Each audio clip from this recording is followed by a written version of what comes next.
ഒരു ബില്ലിൽ എഴുതി വന്നിട്ടുണ്ട്. അതിൽ എഴുതിയിട്ടുള്ള എന്താണ്? മോസിലോസ്കോപ്പ് എന്നാണ്. അത് 2-ാം തീയതി എന്നാണ്. 2-ാം തീയതി 2 ഓഗസ്റ്റ് മിനിഞ്ഞാന്നാണ് ഞാൻ പോകുന്നത്. മനസ്സിലാവുണ്ടല്ലോ?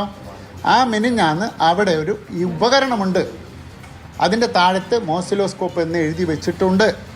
മോസിലോസ്കോപ്പ്, അതെ, മോസിലോസ്കോപ്പ് അല്ല, ഇതാണ്. ഇതിൽ എഴുതിയിട്ടില്ല. ഞാൻ നേരത്തെ സൂചിപ്പിച്ചു. ഹലോ, പറഞ്ഞു സാറേ.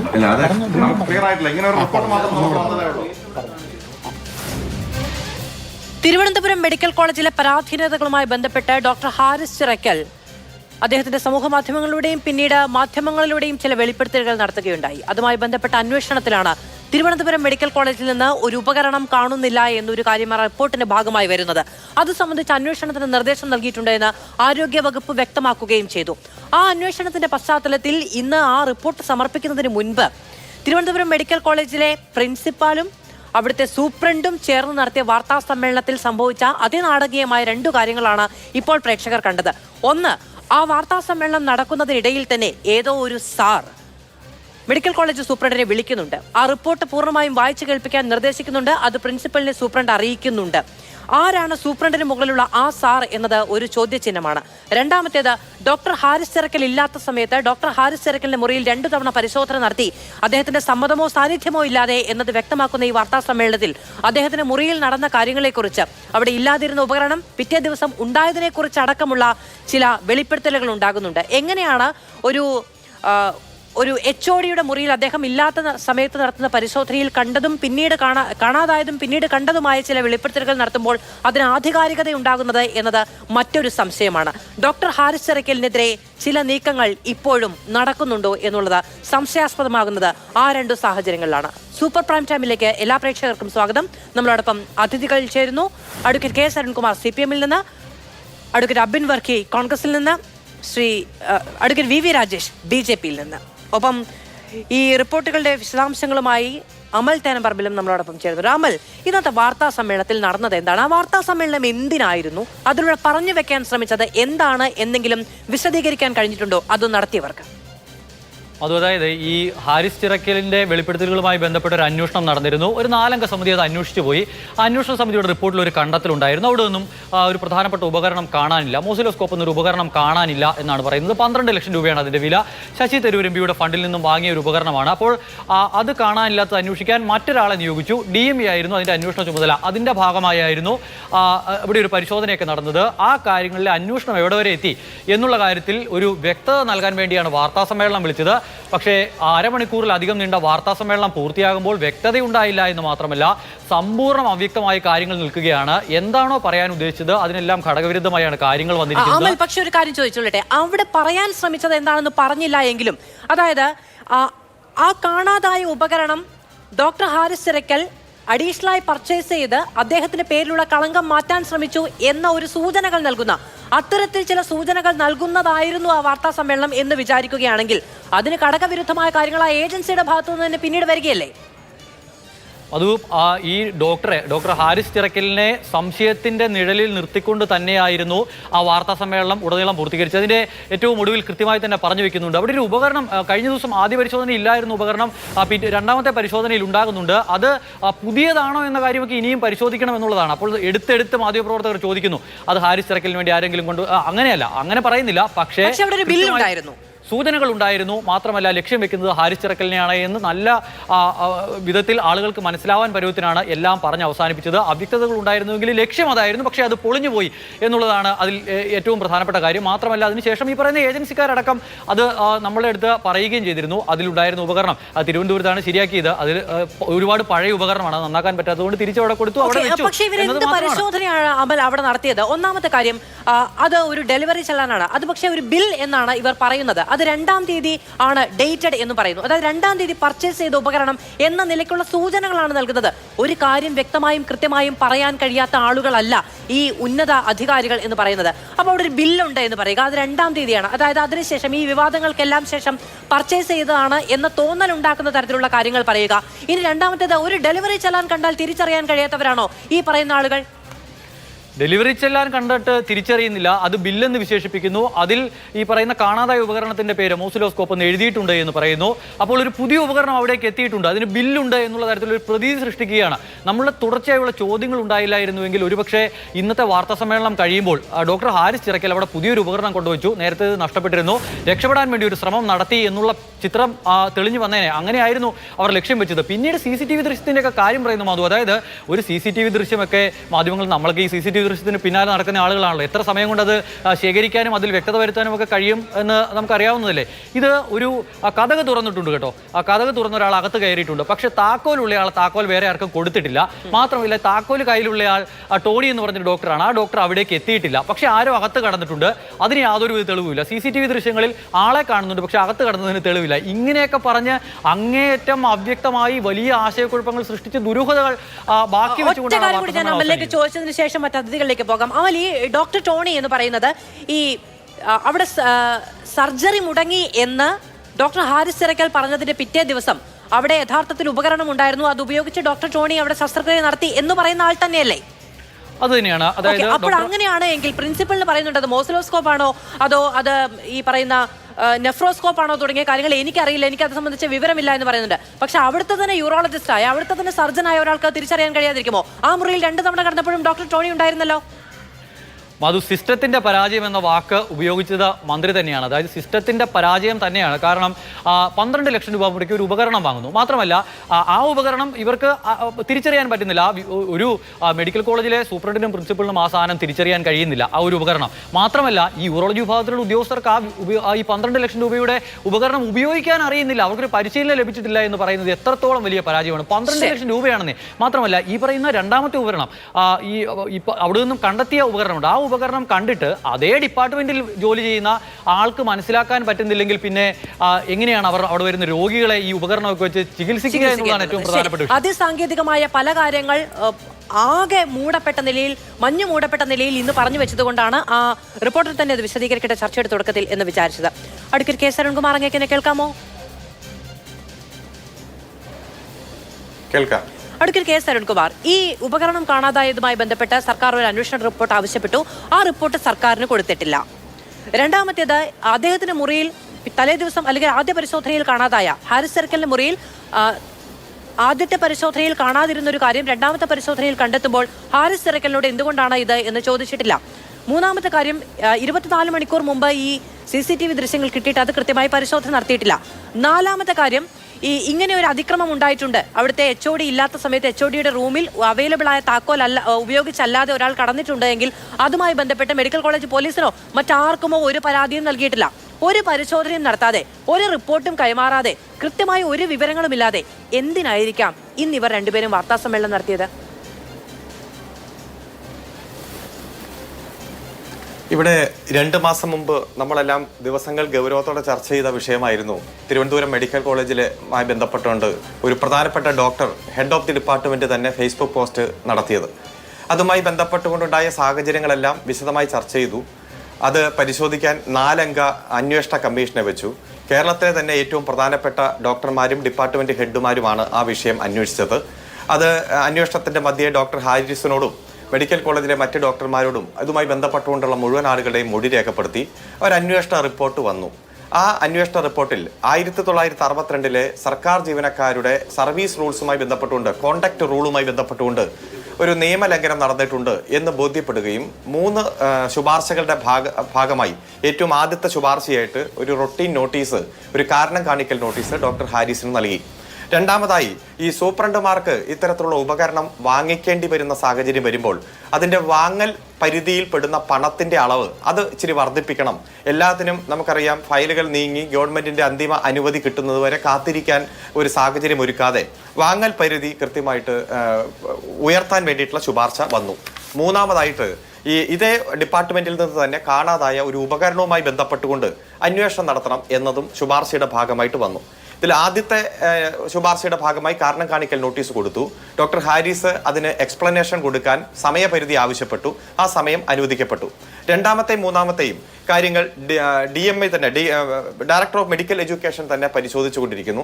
അതിന്റെ ഭാഗമായി നഷ്ടപ്പെട്ട ഉപകരണം, ആ ഉപകരണം എവിടെയാണ്, എങ്ങനെയാണ് നഷ്ടപ്പെടാനുണ്ടായിട്ടുള്ള സാഹചര്യം എന്നതിനെ കുറിച്ചിട്ടാണ് അന്വേഷണം നടക്കുന്നത്. ഇതിൽ ഡോക്ടർ ഹാരിസ് തന്നെയാണ് അദ്ദേഹത്തെ ചോദ്യം ചെയ്യുമ്പോൾ ഈ ഉപകരണം നഷ്ടപ്പെട്ട കാര്യം അന്വേഷണ ഉദ്യോഗസ്ഥന്മാരായ ആ 4 അന്വേഷണ കമ്മിറ്റിയോട് ശുപാർശ ചെയ്യുന്നത്, എൻക്വയറി കമ്മിറ്റിയോട് പറയുന്നത്. അപ്പൊ അതിനുശേഷം അത് കണ്ടെത്തേണ്ടതുണ്ട്. അതിനുശേഷം പലതരത്തിലുള്ള വിവരങ്ങൾ പുറത്തു വരുന്നു. മാധ്യമങ്ങൾ വലിയ രൂപത്തിൽ ഡോക്ടർ ഹാരിസിനെ കൊടുക്കാൻ ഗവൺമെന്റ് ശ്രമിക്കുന്നു. ആ ഉപകരണം കണ്ടില്ലെന്നുള്ളത് വരുന്നു. ആ ഉപകരണവുമായി ബന്ധപ്പെട്ടുകൊണ്ട് പല സംശയങ്ങൾ ഉന്നയിക്കുന്നു. അപ്പൊ അത്തരത്തിലുള്ള സംശയങ്ങൾ ദൂരീകരിക്കാനും ഒരു തരത്തിലും ഏതെങ്കിലും ഉദ്യോഗസ്ഥനെതിരെ പ്രതികാര നടപടി എടുക്കാനോ അല്ലെങ്കിൽ പൊതുസമൂഹ മധ്യത്തിൽ അദ്ദേഹത്തെ അപകീർത്തിപ്പെടുത്താനോ ഗവൺമെന്റ് ഉദ്ദേശിക്കുന്നില്ല. മെഡിക്കൽ കോളേജിലെ പ്രിൻസിപ്പൽ ഉദ്ദേശിക്കുന്നില്ല. അതുപോലെ തന്നെ സൂപ്രണ്ട് ഉദ്ദേശിക്കുന്നില്ല. അപ്പൊ അത്തരത്തിൽ പലതരത്തിലുള്ള വാർത്തകൾ പല മാധ്യമങ്ങളിലൂടെ പല രൂപത്തിൽ ചമച്ചപ്പെട്ട് വന്നപ്പോൾ യഥാർത്ഥത്തിൽ എന്താണ് സംഭവിച്ചത്, ആരാണ് ഈ ഉപകരണം നഷ്ടപ്പെട്ടു എന്ന് പറഞ്ഞത്, അതുമായി ബന്ധപ്പെട്ടുള്ള മൊഴികൾ എന്തൊക്കെയാണ്, ഈ കമ്മിറ്റിയിലെ ശുപാർശയുടെ ഭാഗമായി ഒരു ഏകാംഗ കമ്മീഷൻ തന്നെ DMI തന്നെ ഈ വിഷയം അന്വേഷിക്കുന്നു, അതിന്റെ തുടർ നടപടികൾ എന്തൊക്കെയാണ് എന്നത് മാത്രം വിശദീകരിക്കാനാണ് പത്രസമ്മേളനം നടത്തിയത്. അല്ലാതെ ഏതെങ്കിലും ഉദ്യോഗസ്ഥനെ കൊടുക്കാനോ ഹരാസ് ചെയ്യാനോ അല്ല. എല്ലാ ഉദ്യോഗസ്ഥന്മാരെയും കൃത്യമായി ചേർത്ത് നിർത്തുക എന്നതാണ് ഗവൺമെന്റിന്റെ പോളിസി. ഇതുമായി ബന്ധപ്പെട്ട് DMI അന്വേഷിച്ചുകൊണ്ടിരിക്കുകയാണ്. അപ്പൊ അങ്ങ് 4 ചോദ്യം ചോദിച്ചു. ഒന്ന്, ഇവിടെ ശ്രീ ഡോക്ടർ ഹാരിസിനോട് ചോദിച്ചില്ല, CCTV ദൃശ്യങ്ങൾ പരിശോധിച്ചില്ല, അതുപോലെ തന്നെ ഈ മുറിയിൽ ആരൊക്കെ കടന്നു എന്നതിനെ കുറിച്ച് പോലീസിൽ കംപ്ലൈന്റ് കൊടുത്തില്ല. ഇതൊന്നും ഈ ഇപ്പൊ അന്വേഷിച്ചുകൊണ്ടിരിക്കുന്ന DMI നടത്തിയോ ഇല്ലയോ എന്നതിനെ കുറിച്ച് ഒരു വിവരവും പൊതുസമൂഹത്തിലില്ല. അങ്ങേക്ക് എന്തെങ്കിലും വിവരങ്ങൾ ഉണ്ടെങ്കിൽ അത് സൂചിപ്പിക്കുക. ആ അന്വേഷണത്തിന്റെ റിപ്പോർട്ട് വരട്ടെ. ഈ മാധ്യമപ്രവർത്തകർ ഇതെല്ലാം ചോദിക്കുന്നുണ്ടായിരുന്നു. നിങ്ങൾ എന്തിനാണ് ഈ വാർത്താ സമ്മേളനം നടത്തിയത് എന്നതുപോലും ചോദിക്കേണ്ടി വരുന്ന സാഹചര്യം ഉണ്ടായിരുന്നു. കാരണം അത്രയ്ക്ക് അഴകുഴമ്പൻ നിലപാടായിരുന്നു ഇതുമായി ബന്ധപ്പെട്ടുള്ളത്. ചിലപ്പോൾ ഒരു മാധ്യമപ്രവർത്തകർ ചോദ്യം ചോദിക്കുമ്പോൾ അതൊക്കെ പറയാൻ പറ്റുമോ എന്ന നിലയ്ക്ക് എന്തോ വളരെ തമാശ കലർന്ന രീതിയിലായിരുന്നു സംസാരിക്കുന്നത്. എന്തിനാണ് വാർത്താ സമ്മേളനം നടത്തിയത് എന്ന് ചോദിക്കുന്നത്, എന്തിനാണ് വാർത്താ സമ്മേളനം നടത്തിയതെന്ന് ആ വാർത്താ സമ്മേളനം നടത്തിയ മനുഷ്യർക്ക് ഒരു കൃത്യതയും ബോധ്യവും ഇല്ലായിരുന്നു എന്ന് വ്യക്തമാകുന്ന തരത്തിലൊരു കലാരൂപം അരങ്ങേറിയതുകൊണ്ടാണ്. അതെ, അതിപ്പോ മെയ്വഴക്കത്തോടെ പറയാൻ കഴിയുന്ന ആളുകളാണോ, അവരുടെ ഒരു വാർത്താ സമ്മേളനം നടത്തിയിട്ടുള്ള പരിചയം എങ്ങനെയാണോ എന്നതിനെ കുറിച്ചൊന്നും എനിക്കറിയില്ല. എന്നെ സംബന്ധിച്ചിടത്തോളം ഈ ചർച്ചയുടെ ഭാഗമായി സൂചിപ്പിക്കാനുള്ളത്, ഏതെങ്കിലും ഉദ്യോഗസ്ഥന്മാരെ ഹരാസ് ചെയ്യാനോ അല്ലെങ്കിൽ അവരെ പൊതുസമൂഹത്തിൽ അപകീർത്തിപ്പെടുത്തുകയൊന്നും ഗവൺമെന്റിന്റെ പോളിസിയല്ല. ഗവൺമെന്റിനെ സംബന്ധിച്ചിടത്തോളം ചിലപ്പോൾ തെറ്റുകുറ്റങ്ങളുള്ള ഉദ്യോഗസ്ഥന്മാരുണ്ടാകാം. അവരുടെ തെറ്റ് തിരുത്തി കൂട്ടി യോജിപ്പിച്ച് കൂടെ നിർത്തുക, അവരുടെ സേവനം ഏറ്റവും നന്നായി ഉപയോഗിക്കുക എന്നതാണ് ഗവൺമെന്റിന്റെ പോളിസി. ഇന്നലെ തന്നെ സർക്കാർ സർവീസിലെ ഏറ്റവും പ്രധാനപ്പെട്ട 51 ഡോക്ടർമാരെ സർവീസിൽ നിന്ന് തന്നെ നീക്കേണ്ടി വന്നു. കാരണം ഇവിടെ നിന്ന് നന്നായി സൗജന്യമായി പഠിച്ച് ഈ കേരളത്തിന്റെ സൗകര്യം എല്ലാം പ്രയോജനപ്പെടുത്തി ചെറിയ ലീവ് എടുത്ത് വിദേശത്ത് പോയതിനു ശേഷം തിരിച്ചു വരില്ല, പിന്നെ വിദേശത്ത് തന്നെ നിൽക്കും. 5 വർഷമാണല്ലോ മാക്സിമം പരിധി. അതിനുശേഷം 10 വർഷമായിട്ട് തിരിച്ചു വരാത്ത സാഹചര്യം വന്നപ്പോൾ 51 ഡോക്ടർമാരെ നടപടി എടുക്കേണ്ടി വന്നു. എല്ലാ ഡോക്ടർമാരെയും കേരളത്തിന്റെ പൊതുസമൂഹത്തെ നന്നായി തന്നെ സേവിക്കാൻ പാകത്തിന് നിലനിർത്തുക എന്നതാണ് നമ്മുടെ ലക്ഷ്യം. ആ ലക്ഷ്യമായിട്ടാണ് ഗവൺമെന്റ് റിപ്പോർട്ട് സമർപ്പിക്കാൻ ഏൽപ്പിച്ച വിദഗ്ധ സമിതി അംഗങ്ങൾ വാർത്താ സമ്മേളനം നടത്തണമെന്ന് നിർബന്ധമില്ല. മെയ്വഴക്കവും തഴക്കവും പഴക്കവും ഒക്കെയുള്ള ഈ രാഷ്ട്രീയക്കാർ തന്നെ, മന്ത്രിമാരടക്കമുള്ളവരുണ്ടല്ലോ ഈ വിഷയവുമായി ബന്ധപ്പെട്ട് പ്രതികരിക്കാൻ പോകുന്നവർ. ഇതിപ്പോ ഈ വാർത്താ സമ്മേളനം നടത്തിയപ്പോൾ ആകെ ഉണ്ടായ ഒരു പ്രതീതി എന്ന് പറയുന്നത് ഡോക്ടർ ഹാരിസ് അവിടെ എന്തോ ഒരു ക്രമക്കേട് നടത്തിയിട്ടുണ്ട്, അത് സംബന്ധിച്ച് ചില അന്വേഷണം നടത്തുന്നുണ്ട് എന്ന നിലയ്ക്കായതുകൊണ്ടാണ് ചോദിക്കേണ്ടി വന്നത്. അഡ്വക്കേറ്റ് VV രാജേഷ്, പക്ഷേ ആ വാർത്താ സമ്മേളനത്തിൽ ഈ ചർച്ചയുടെ തുടക്കത്തിൽ പറഞ്ഞതുപോലെ ഏറ്റവും നാടകീയമായ രംഗം ഒരു ടെലിഫോൺ കോളായിരുന്നു. അങ്ങനെ 2 പേർ വാർത്താ സമ്മേളനം നടത്തുന്നു. മെഡിക്കൽ കോളേജ് സൂപ്രണ്ടിന് മുകളിൽ അദ്ദേഹത്തിന് സാർ എന്ന് ഭയഭക്തിയോടെ വിളിക്കാൻ പോകുന്ന തരത്തിലുള്ള ഒരാൾ ആ വാർത്താ സമ്മേളനത്തിന് ഇടയിൽ ഫോൺ വിളിക്കുന്നു. വാർത്താ സമ്മേളനത്തിനിടയിൽ ഫോൺ വിളിച്ചിട്ട് ലോകകാര്യമൊന്നുമല്ല പറയുന്നത്, എങ്ങനെ ആ വാർത്താ സമ്മേളനം നടത്തണം എന്നാണ് പറയുന്നത്. അപ്പോൾ ആ വാർത്താ സമ്മേളനം എങ്ങനെ പോകണമെന്ന് കൃത്യമായി ഡിസൈൻ ചെയ്ത, ആ വാർത്താ സമ്മേളനം എങ്ങനെ നടക്കണമെന്ന് നിർബന്ധ ബുദ്ധിയുള്ള ഒരാൾ അത് കാണുന്നുണ്ട്, അത് നിയന്ത്രിക്കുന്നുണ്ട്. മാധു, എനിക്ക് അരുണിൻ്റെ മറുപടിയിൽ 1-2 കാര്യങ്ങൾ സൂചിപ്പിക്കാനുണ്ട്. പിന്നെ അതിനു മുമ്പ് താങ്കൾ ചോദിച്ചാൽ ഞാൻ സിമ്പിളായിട്ട് ഇപ്പോൾ ഒരു കോമൺ സെൻസ് ഉപയോഗിച്ച് ഇന്നത്തെ വാർത്തകളൊക്കെ കാണുന്ന ഒരു വ്യക്തിക്ക് പറയാൻ സാധിക്കുന്ന ഒരു കാര്യം മാത്രം ഞാൻ ചൂണ്ടിക്കാട്ടാം. അവിടെ നേരത്തെ നിങ്ങൾ പലതവണ കാണിക്കുകയും താങ്കൾ പരാമർശിക്കുകയും ചെയ്ത ഡോക്ടർ PK ജബ്ബാർ പ്രിൻസിപ്പളും ഡോക്ടർ സുനിൽ സൂപ്രണ്ടും ചേർന്നാണല്ലോ വാർത്താ സമ്മേളനം നടത്തിയത്. ആ സമയത്ത് സൂപ്രണ്ടിനൊരു കോൾ വരുന്നു. സൂപ്രണ്ട് ആ കോൾ വളരെ ബഹുമാനത്തോടെ അറ്റൻഡ് ചെയ്തതിന് ശേഷം പറയുന്നു, ഈ റിപ്പോർട്ട് എൻ്റെ വായിക്കാൻ വേണ്ടി സാർ പറയുന്നു എന്നാണല്ലോ പറഞ്ഞത്. അപ്പോൾ ഏതോ ഒരു സാറെന്ന് അഭിസംബോധന ചെയ്യുന്ന ഒരു വ്യക്തി മറുഭാഗത്തിരുന്നുകൊണ്ട് റിമോട്ട് വെച്ച് ഈ പത്രസമ്മേളനം നിയന്ത്രിക്കുന്നു എന്നർത്ഥം. ഇവർ പത്രസമ്മേളനം നടത്തുമ്പോൾ ലൈവായിട്ട് മറ്റേതോ കേന്ദ്രത്തിലിരുന്നു കൊണ്ട് ഒരു വ്യക്തി ഈ പത്രസമ്മേളനത്തെ നിയന്ത്രിക്കുന്നു. എന്നിട്ട് ടെലിഫോൺ ഇദ്ദേഹത്തിന് ഡോക്ടർ പി കെ ജബ്ബാറിന് പ്രിൻസിപ്പലിന് കൈമാറുന്നു. അപ്പോൾ പി കെ ജബ്ബാർ വളരെ ബഹുമാന പുരസ്സരം ഒന്നുകൂടെ ഇത് എപ്പോഴെങ്കിലും ഒന്ന് പ്ലേ ചെയ്ത് കഴിഞ്ഞാൽ അറിയാൻ പറ്റും. പി കെ ജബ്ബാറിൻ്റെ മുഖത്ത് വളരെ ബഹുമാനവും വിനയവും ഒക്കെ തന്നെ കളിയാടുകയാണ്. എന്നിട്ട് പി കെ ജബ്ബാർ അദ്ദേഹത്തോട് വിശദമായിട്ട് സംസാരിക്കുന്നു. അതായത് ഈ പത്രസമ്മേളനം നടക്കുന്നതിനിടയ്ക്ക് ആരൊക്കെയോ ഇവർക്ക് ഡയറക്ഷൻ കൊടുക്കുന്നുവെന്ന് സമൂഹം കണ്ടതാണ്, ലോകം കണ്ടതാണ്. ഒറ്റ കാര്യം ചെയ്താൽ ഇതിൻ്റെ പുറകിലുള്ള എല്ലാ കാര്യങ്ങളും വ്യക്തമാകും. ഞാനിത് റിപ്പോർട്ട് ചെയ്ത അമലിനോടുൾപ്പെടെ എല്ലാ മാധ്യമ പ്രവർത്തകരോടും പറയുന്നു, നിങ്ങൾക്ക് പരിമിതി ഉണ്ടാകും, പക്ഷേ ഏതെങ്കിലും തരത്തിൽ ഇന്ന് പത്രസമ്മേളനം നടത്തിയ സമയത്തുള്ള ഈ ടെലിഫോൺ കോൾ വന്ന ആൾക്കാരുടെ നമ്പറിലുള്ള CDR എടുത്താൽ മാത്രം മതി. ആ സമയത്ത് ഇവർ അമലൊക്കെ ഒന്ന് നാളെ നോക്കിക്കോ, ഏതെങ്കിലും തരത്തിൽ ചിലപ്പോൾ അത് ലീഗലി എത്രത്തോളം കിട്ടും, FIR എടുക്കാത്ത കേസിൽ എടുക്കാൻ പറ്റുമല്ലോ എന്ന് എനിക്കറിയില്ല, പക്ഷേ നിങ്ങൾക്കത് ഏതെങ്കിലും തരത്തിലേക്ക് കിട്ടുമായിരിക്കും. ആ സമയത്ത് അതിലൂടെ വന്ന ഫോൺ കോൾ ആരുടെ നമ്പറിൽ നിന്നും ആണെന്ന് മനസ്സിലാക്കിയാൽ ഏത് കേന്ദ്രത്തിൽ നിന്നുകൊണ്ടാണ് ഈ കള്ളക്കളികൾ നിയന്ത്രിക്കുന്നത് എന്ന് കൃത്യമാകും. ഞാൻ ചോദിക്കട്ടെ, മെഡിക്കൽ കോളേജിലെ ഒരു സൂപ്രണ്ടിന്, ഒരു പ്രിൻസിപ്പലിന് ഒരു പത്രസമ്മേളനം നടത്താനുള്ള ശേഷിയില്ലെന്ന് പറഞ്ഞാൽ, അല്ലെങ്കിൽ അവരതിന് വിടരുത്. അപ്പോൾ ഏതോ ഒരു കേന്ദ്രത്തിൽ നിന്നുകൊണ്ട് ഡോക്ടർ ഹാരിസിനെ കൊടുക്കാൻ വേണ്ടി കൃത്യമായിട്ടുള്ള പ്ലാനിൻ്റെ ഭാഗമായിട്ടാണ് ഈ കാര്യം ചെയ്യുന്നത്. ഞാൻ വേറൊന്ന് ചോദിക്കാം. അരുൺ ഇപ്പോൾ പറഞ്ഞു, അരുൺ ആലോചിച്ച് പറഞ്ഞാണോ എന്ന് എനിക്കറിയില്ല. ഡോക്ടർ ഹാരിസിനെ ചോദ്യം ചെയ്തപ്പോൾ മനസ്സിലായി. ആരാ ചോദ്യം ചെയ്യാനായിട്ട്? പോലീസിന് ഇവിടെ FIR ഡോക്ടർ ഹാരിസിനെതിരായി. അപ്പോൾ നിങ്ങൾ ഡോക്ടർ ഹാരിസിനോട് കാര്യങ്ങൾ ചോദിച്ച് മനസ്സിലാക്കുന്നതോ മൊഴിയെടുക്കുന്നതോ എന്നുള്ള വാക്കുപയോഗിച്ചാണ് മനസ്സിലാക്കുക. അപ്പോൾ അരുണിൻ്റെ CPMൻ്റെ പ്രതിനിധിയുടെ മനസ്സിലുൾപ്പെടെ ഡോക്ടർ ഹാരിസിനെ ചോദ്യം ചെയ്യുകയാണ് ഞങ്ങൾ. ആ വാക്ക് വരുന്നെങ്കിൽ ഹാരിസിനെ പ്രതിസ്ഥാനത്ത് നിങ്ങൾ നിർത്തിയിരിക്കുകയാണ്. അല്ലെങ്കിൽ പിന്നെ എങ്ങനെയാണ് CPMൻ്റെ പ്രതിനിധി ഗവൺമെൻറ് പ്രതിനിധിക്കായിട്ട് വരുന്ന അരുണിന് അത് പറയാൻ സാധിക്കും? അപ്പോൾ ഇനി ഞാൻ ഒരു കാര്യം കൂടെ പറയാം. ബഹുമാനപ്പെട്ട മന്ത്രി വീണ ഈ സംഭവം നടന്നതിൻ്റെ തൊട്ടടുത്ത ദിവസം സമൂഹം മുഴുവനും ഡോക്ടർ ഹാരിസിന് പിന്തുണ കൊടുക്കുകയാണ് എന്ന് മനസ്സിലാക്കിക്കൊണ്ടായിരിക്കാം ഒരു പക്ഷേ ഹാരിസിനെ ചേർത്ത് നിർത്തും, അദ്ദേഹം പറഞ്ഞ കാര്യങ്ങൾ പരിശോധിക്കും എന്നൊക്കെ പറയുന്നു. മണിക്കൂറുകൾ കഴിയുമ്പോഴേക്കും ബഹുമാനപ്പെട്ട മുഖ്യമന്ത്രി പിണറായി വിജയൻ കണ്ണൂരിലൊരു പരിപാടിയിൽ പങ്കെടുത്തുകൊണ്ട് ഡോക്ടർ ഹാരിസിനെതിരെ ശക്തമായിട്ടുള്ള നിലപാട് സ്വീകരിക്കുന്നു. അപ്പോൾ ഗവൺമെൻറ്റിൻ്റെ മറ്റുള്ള സംവിധാനങ്ങളും MB ഗോവിന്ദ മാസ്റ്റർ ഉൾപ്പെടെയുള്ള എൻ്റെ ടീം ഡോക്ടർ ഹാരിസിനെതിരെ തിരിയുന്നു. എന്തായിരുന്നു? അങ്ങനെയാണല്ലോ വീണയും യൂട്ടേൺ അടിച്ചത്. എന്തായിരുന്നു അതിൻ്റെ കാരണം? ഇങ്ങനെ പറയുന്നവരെ ചേർത്ത് നിർത്തുമെന്നൊക്കെ തന്നെ ഒരു മന്ത്രി പറഞ്ഞു കഴിഞ്ഞാൽ, അപ്പോൾ പറയട്ടെ, ഇതുപോലുള്ള നിരവധി പ്രശ്നങ്ങൾ നിരവധി മന്ത്രാലയങ്ങളിലും ഡിപ്പാർട്ട്മെന്റിലും കേരളത്തിലുണ്ട്.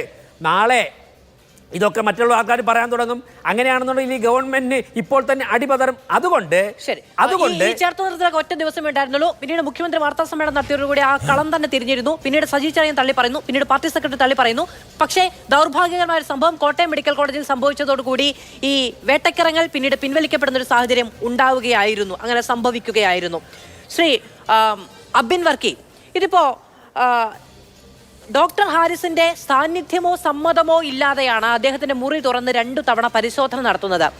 ആ പരിശോധന നടത്തിയത് പ്രിൻസിപ്പളും ഡോക്ടർ ടോണിയും പിന്നീട് രണ്ടാമത്തെ പരിശോധന നടത്തുമ്പോൾ മറ്റൊരു ഡോക്ടർ കൂടി ഉണ്ടായിരുന്നു എന്ന് വാർത്താ സമ്മേളനത്തിൽ നിന്ന് വ്യക്തമാകുന്നു. ഡോക്ടർ ഹാരിസ് അവിടെ ഇല്ലാത്തപ്പോൾ, അദ്ദേഹം അവധിയിലുള്ളപ്പോൾ അദ്ദേഹത്തിന്റെ റൂം തുറന്ന് പരിശോധന നടത്തണമെങ്കിൽ ഒന്നെങ്കിൽ അദ്ദേഹത്തെ അറിയിക്കണം. KGM-സിറ്റിയുടെ നിലപാട് അതാണ്. അദ്ദേഹം ഇല്ലാത്ത സമയത്ത് അദ്ദേഹത്തിന്റെ മുറിയിൽ എന്തു സംഭവിച്ചാലും, ഉള്ളതില്ലാതാവുകയോ ഇല്ലാത്തത് ഉണ്ടാവുകയോ ചെയ്താലും അതിന്റെ ഉത്തരവാദിത്വം എങ്ങനെയാണ് ഡോക്ടർ ഹാരിസിന് വരിക? അവിടെ എന്തെങ്കിലും തരത്തിലുള്ള അട്ടിമറികൾ നടന്നിട്ടുണ്ടെങ്കിൽ, വിശ്വാസവഞ്ചന നടന്നിട്ടുണ്ടെങ്കിൽ, കൊടുക്കാനുള്ള ശ്രമങ്ങൾ നടന്നിട്ടുണ്ടെങ്കിൽ അതിന് അദ്ദേഹം മറുപടി പറയേണ്ടി വരും എന്നത് കൃത്യമല്ലേ? അല്ല, ഇതിനകത്ത് നമ്മളിതിലെ പ്രധാനപ്പെട്ട വിഷയം അതല്ല. ഇതിൻ്റെ പ്രധാനപ്പെട്ട വിഷയം എന്ന് പറഞ്ഞാൽ ഡോക്ടർ ഹാരിസ് എന്തായിരുന്നു കേരളത്തിൻ്റെ ഉന്നയിച്ചത്, അതായിരുന്നു പ്രധാനപ്പെട്ട വിഷയം.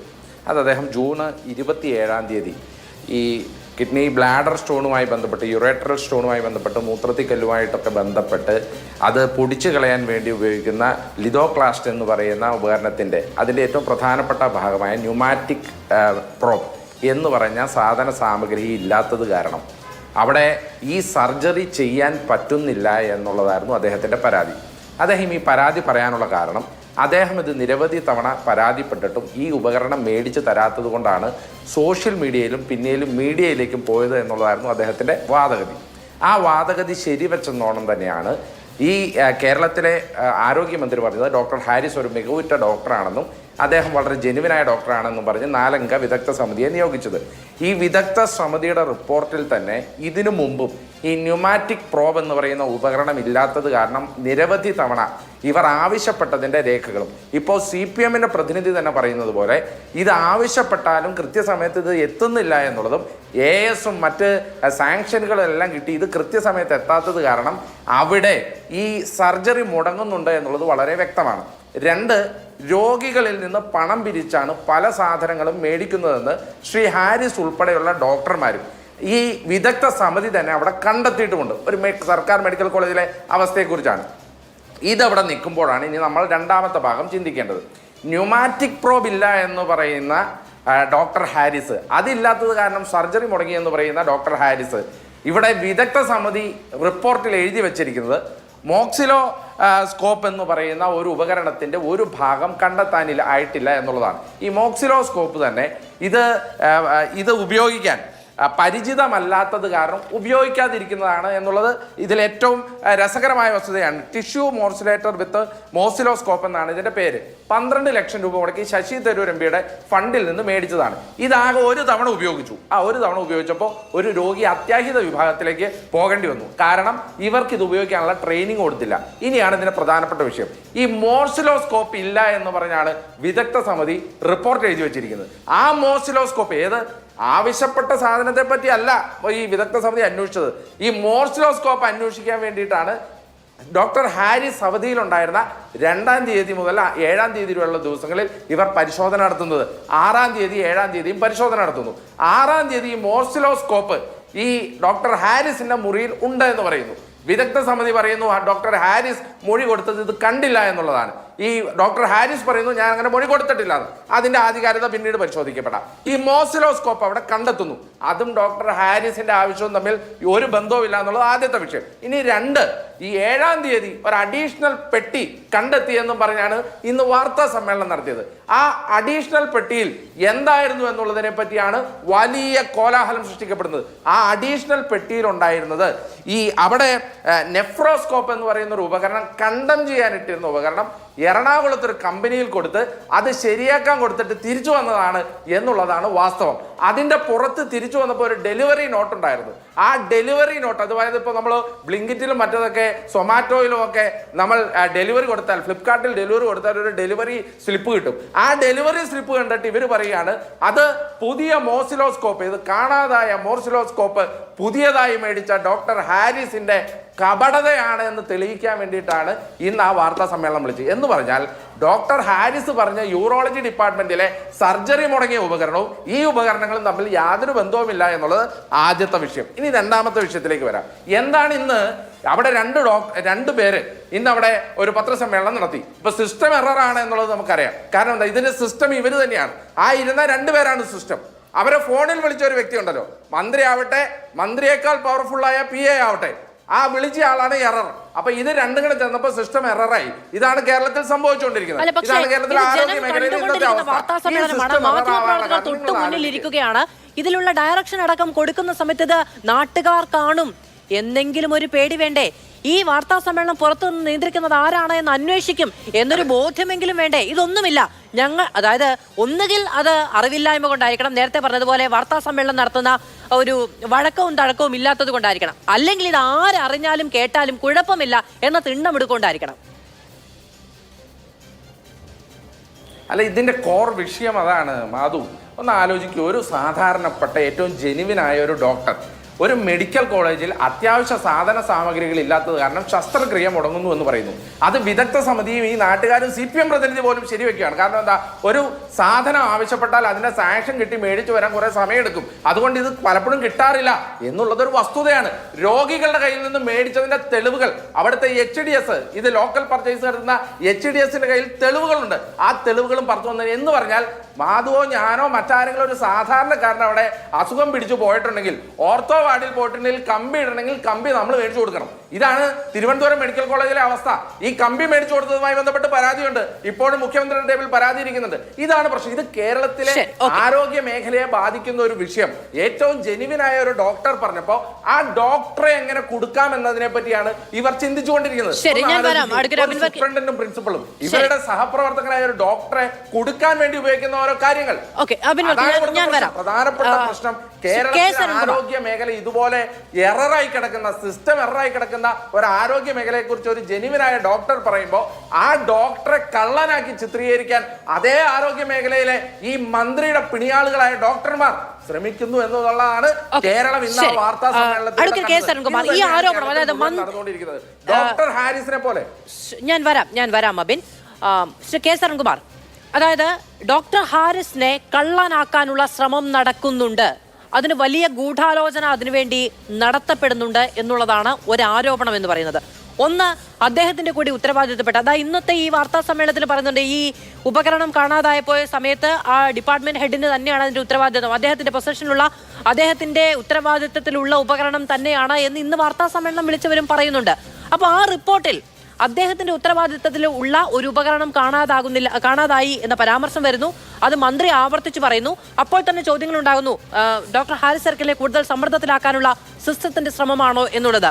ഇപ്പോഴിതാ ഇന്ന് വാർത്താ സമ്മേളനം വിളിക്കുമ്പോഴും രാവിലെ പറയുന്നത് എന്താണ്, ഈ പറയുന്ന ഉപകരണമാണ് എന്ന് പറയുന്നു. ഇനി ആ ഉപകരണം കണ്ടാൽ അറിയില്ല എന്നത് ഒരു പെരുമ പോലെ പ്രിൻസിപ്പൽ പറയുന്നു. അദ്ദേഹത്തിനൊപ്പം ഉണ്ടായിരുന്ന ഡോക്ടർക്ക് പോലും അത് കൃത്യമായി തിരിച്ചറിയാൻ കഴിഞ്ഞില്ല എന്ന വിവരം കൂടി പുറത്തു വരുന്നു. അതുകൊണ്ടാണ് അബിൻ വർക്കി അടക്കമുള്ളവർ ചോദിക്കുന്നു, ഇത്രമേൽ ഈ 12 ലക്ഷം രൂപ ചെലവഴിച്ച് വാങ്ങിയ ഉപകരണം കണ്ടാൽ തിരിച്ചറിയാത്തവരാണോ ഈ ഉപകരണം വെച്ച് അവിടെ രോഗികളെ ചികിത്സിക്കാനിരിക്കുന്നത് എന്ന്. ഇപ്പോൾ സിസ്റ്റം കംപ്ലീറ്റ് പ്രശ്നമാണ് എന്ന് പ്രതിപക്ഷം ആരോപിക്കുന്നു. ഇവിടെ ബഹുമാനപ്പെട്ട കോൺഗ്രസിന്റെ പ്രതിനിധിയും ബഹുമാനപ്പെട്ട BJPയുടെ പ്രതിനിധിയും സ്ഥാപിക്കുന്നത് ഡോക്ടർ ഹാരിസ് എന്താണ്ട് വലിയ പ്രതിപക്ഷത്തിന്റെ ഭാഗമാണ്, അതുപോലെ മെഡിക്കൽ കോളേജിന്റെ സൂപ്രണ്ടും അതുപോലെ തന്നെ പ്രിൻസിപ്പളും എല്ലാം ഭരണപക്ഷമാണ്, അവർ തമ്മിൽ അങ്ങോട്ടും ഇങ്ങോട്ടും പോരാട്ടമാണ്, അപ്പോൾ അദ്ദേഹത്തെ കുടുക്കാൻ ഇങ്ങനെ നിരന്തരമായിട്ടുള്ള ശ്രമം നടക്കുകയാണെന്ന് ചിത്രീകരിക്കാനാണ് നോക്കുന്നത്. ഒരു ശ്രമവും ഇല്ല. ഡോക്ടർ ഹാരിസ് ഈ ഗവൺമെന്റിന്റെ ഭാഗമാണ്, മെഡിക്കൽ കോളേജിലെ ഏറ്റവും മികച്ച ഡോക്ടറുമാണ്. അദ്ദേഹവുമായി ബന്ധപ്പെട്ടുകൊണ്ട് അദ്ദേഹം തന്നെ പോസ്റ്റ് ചെയ്ത ചില സാഹചര്യങ്ങളുടെ ഭാഗമായി അന്വേഷിക്കാൻ ഒരു കമ്മീഷനെ വെച്ചു. കമ്മീഷൻ അന്വേഷിക്കുന്നു. അത് ചിലപ്പോൾ മൊഴിയെടുക്കലാകാം, മൊഴി എഴുതി വാങ്ങിക്കലാകാം, അങ്ങോട്ടും ഇങ്ങോട്ടും ചോദ്യം ചോദിക്കലാകാം, ചോദ്യം ഉന്നയിക്കലാകാം, മറുപടിയാകാം. പിന്നെ അതിലെ സാങ്കേതിക വാക്കൊക്കെ എടുത്തുകൊണ്ടാണ് BJPയുടെ പ്രതിനിധി ബഹുമാനപ്പെട്ട സുഹൃത്ത് വാദിക്കുന്നത്. കോടതിയിലൊക്കെ ആണെങ്കിൽ ചിലപ്പോൾ ആ വാദത്തിൽ എന്തെങ്കിലും കഴമ്പുണ്ടായേക്കാം. എന്തായാലും ആയിക്കോട്ടെ, നിങ്ങൾ എത്ര പ്രതിപട്ടികയിൽ ഉൾപ്പെടുത്തിയാലും വാദിപ്പട്ടികയിൽ ഉൾപ്പെടുത്തിയാലും ഈ ഗവൺമെന്റിന്റെ ഭാഗമായിട്ടുള്ള ഡോക്ടർ, ആ ഡോക്ടർക്കെതിരെ നടത്തിയ അന്വേഷണം, അതിന്റെ റിപ്പോർട്ടിലെ ശുപാർശ, ആ ശുപാർശയുടെ അടിസ്ഥാനത്തിൽ കൊടുത്ത മെമ്മോ, റൊട്ടീനായിട്ട് കൊടുക്കുന്ന മെമ്മോ, നിയമപ്രകാരമായിട്ടുള്ള മെമ്മോ, അതിന് മറുപടി കിട്ടും. ആ മറുപടിയുടെ അടിസ്ഥാനത്തിലുള്ള ഉചിതമായിട്ടുള്ള മറ്റ് തുടർ നടപടികളുമായിട്ട് ബന്ധപ്പെട്ട് പോകും.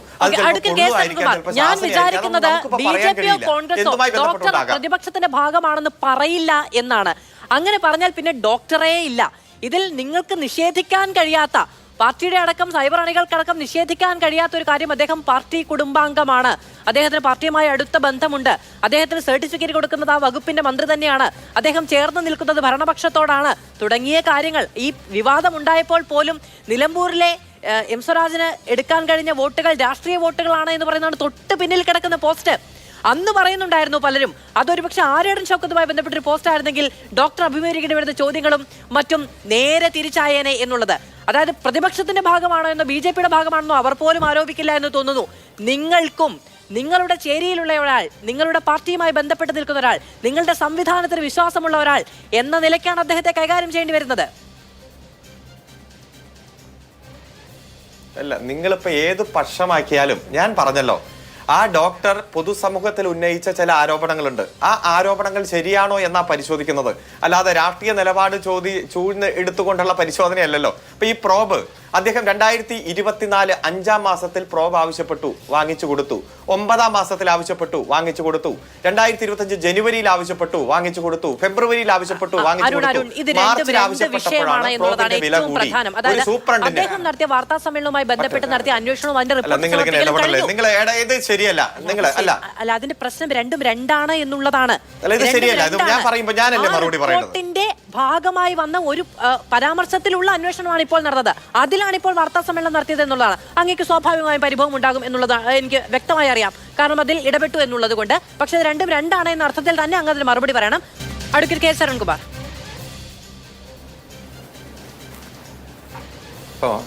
ഇടയ്ക്ക് ഇടപെടിച്ച് ആ ഫ്ലോ കളയുക എന്നുള്ളത് താങ്കൾ ഒരു സ്ഥിരം ശൈലിയായിട്ട് വരുന്നുണ്ട്. ഞാൻ അതിന്റെ പ്രതിഷേധം രേഖപ്പെടുത്തുക. എന്തോ ആയിക്കോട്ടെ, ഇപ്പൊ ഞാൻ സൂചിപ്പിച്ചു വന്നത് അത്തരത്തിലൊരു അന്വേഷണം നടത്തുമ്പോൾ ബോധ്യപ്പെട്ട കാര്യം, ആ ബോധ്യപ്പെട്ട കാര്യം എന്താണ്? അവിടെ ഓപ്പറേഷൻ മുടങ്ങി എന്നതായിരുന്നു അദ്ദേഹത്തിന്റെ പോസ്റ്റ്. ഓപ്പറേഷൻ മുടങ്ങിയോ? മുടങ്ങാൻ പറ്റിയ സാഹചര്യമായിരുന്നോ? തൊട്ടടുത്ത യൂണിറ്റിൽ മറ്റൊരു ഡോക്ടർ ഇതേ ഓപ്പറേഷൻ പിറ്റേ ദിവസവും നടത്തി.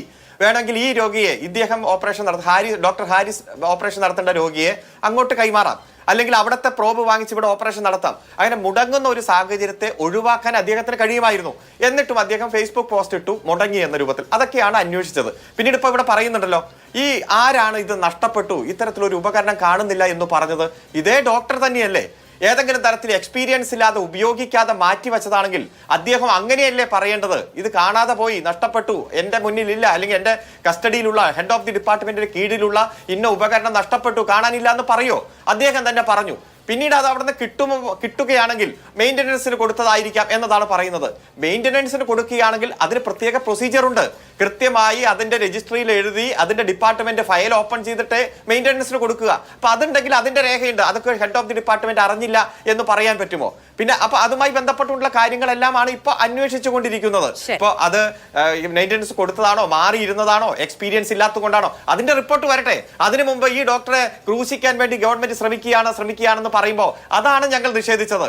അത് വിശദീകരിക്കാനായിരിക്കാം ഇന്ന് അവിടുത്തെ സൂപ്രണ്ടും പ്രിൻസിപ്പളും പത്രസമ്മേളനം വിളിച്ചത്. പത്രക്കാർ ചോദ്യം ചോദിക്കുന്നു. ഞാൻ ആദ്യം സൂചിപ്പിച്ചതുപോലെ ഒരാളെയും കുറ്റകൃത്യത്തിൽപ്പെടുത്താനോ കുറ്റവാളിയാക്കുകയല്ല, ചേർത്ത് നിർത്തുകയാണ് ഈ ഗവൺമെന്റിന്റെ ലക്ഷ്യം.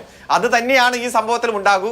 ഇതൊന്നുമല്ല ഇന്ന് ചർച്ച ചെയ്യേണ്ടത്. ട്രംപ് അധിക തീരുവയും ചുങ്കവും ഒക്കെ ചുമത്തി നമ്മുടെ സാമ്പത്തിക മേഖല തകർക്കുന്ന നയം നടപ്പാക്കുമ്പോൾ അത്തരം വിഷയങ്ങളൊക്കെ ഒരുപാട് ചർച്ച ചെയ്യാനുള്ളപ്പോഴാണ് നിങ്ങളുടെ പ്രയോറിറ്റിയാണ്, നിങ്ങൾക്ക് പ്രൊറോഗേറ്റീവാണ്, നിങ്ങൾക്ക് ഇഷ്ടമുള്ള ചർച്ച വയ്ക്കാം. അപ്പോൾ ഇതൊക്കെയാണ് ചർച്ച ചെയ്യേണ്ടതെന്നാണ് സൂചിപ്പിച്ചത്. ശരി, നമ്മൾ ഈ ഓരോ ദിവസങ്ങളിൽ എടുക്കുന്ന വിഷയത്തെക്കുറിച്ച് വിവിധ രാഷ്ട്രീയ പാർട്ടികൾക്ക് സ്വാഭാവികമായും ചില എതിർപ്പുകളൊക്കെ ഉണ്ടായിരിക്കും. ആ രാഷ്ട്രീയ പാർട്ടികളുടെ ഇഷ്ടവും അനിഷ്ടവും അനുസരിച്ച് വിഷയം തീരുമാനിക്കാനുള്ള ഒരു സംവിധാനം നിലവിലില്ലാത്തതിനാൽ ഞാൻ അതിൽ ഖേദം പ്രകടിപ്പിക്കുന്നു. പിന്നെ ശരി, അതവിടെ നിൽക്കട്ടെ.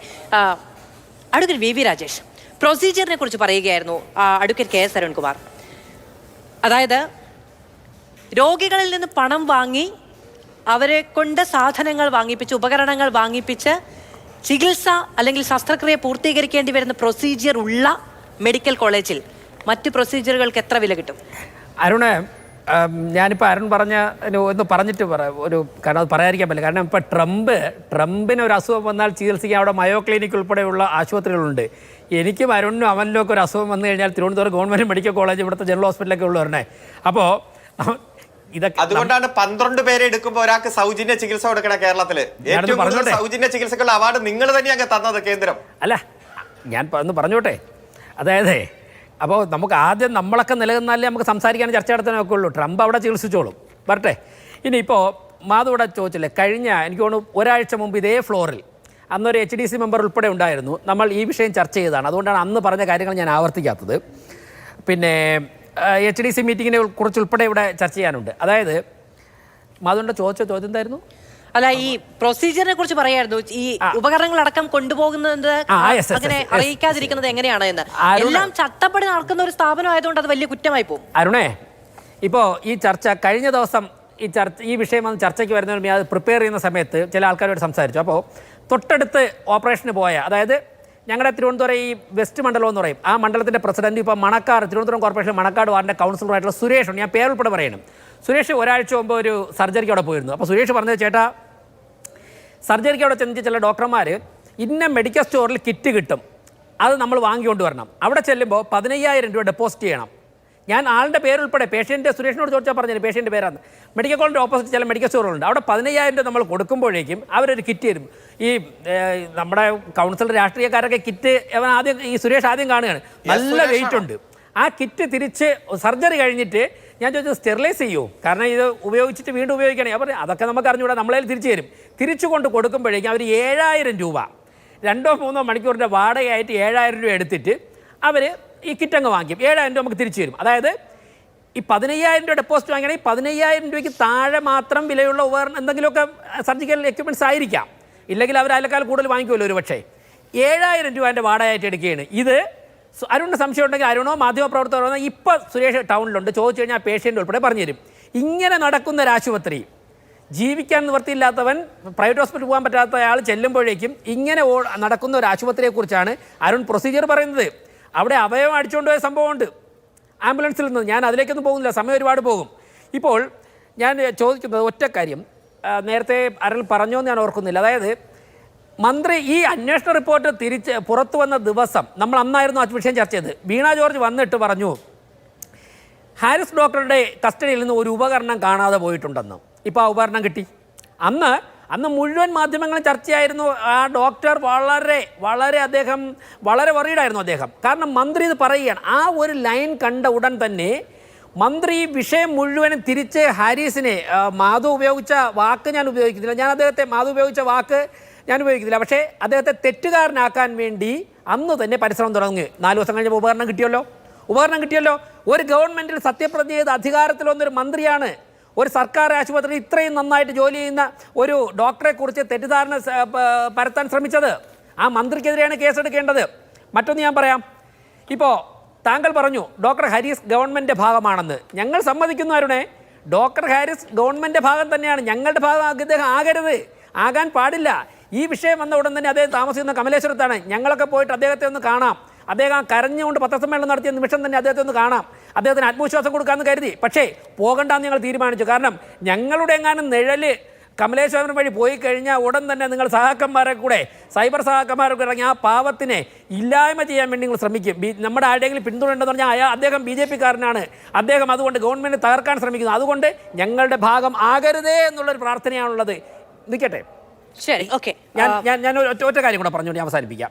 അതായത് ഈ അവിടുത്തെ CCTV ഒരുപാട് കാര്യങ്ങൾ പറയാനുണ്ട്. CCTV അവിടെ ആ മുറിക്കകത്തോട്ട് ആരോ കയറിപ്പോകുന്നത് കണ്ടു എന്ന് പറയുന്നുണ്ടല്ലോ, എന്ന് മാധവ് സമ്മതിച്ചിട്ടുണ്ടല്ലോ അവർ. ആ മുറിക്ക് അവിടെ ആ ഡോക്ടർ ഹാരിസിൻ്റെ റൂമിൻ്റെ ചുറ്റുവട്ടത്ത് ഒരു 4-5 CCTV അല്ലേ ഉള്ളൂ. മെഡിക്കൽ കോളേജിൽ മുഴുവനായിട്ടാണ് ആ കോമ്പൗണ്ടിൽ 100-150 CCTV കാണും. ഈ 4-5 CCTV പരിശോധിച്ച് കഴിഞ്ഞാൽ അത് കണ്ടുപിടിക്കാൻ പറ്റില്ലായിരുന്നേ. എന്താ വല്ല ഓടിയനാകാനാണ് കയറിപ്പോയത്? ഇനി ഓടിയന്മാർ മെഡിക്കൽ കോളേജിൽ റൂമിനുള്ളിൽ കടന്നു കയറുന്നു എന്ന് നിങ്ങൾ പറഞ്ഞോ?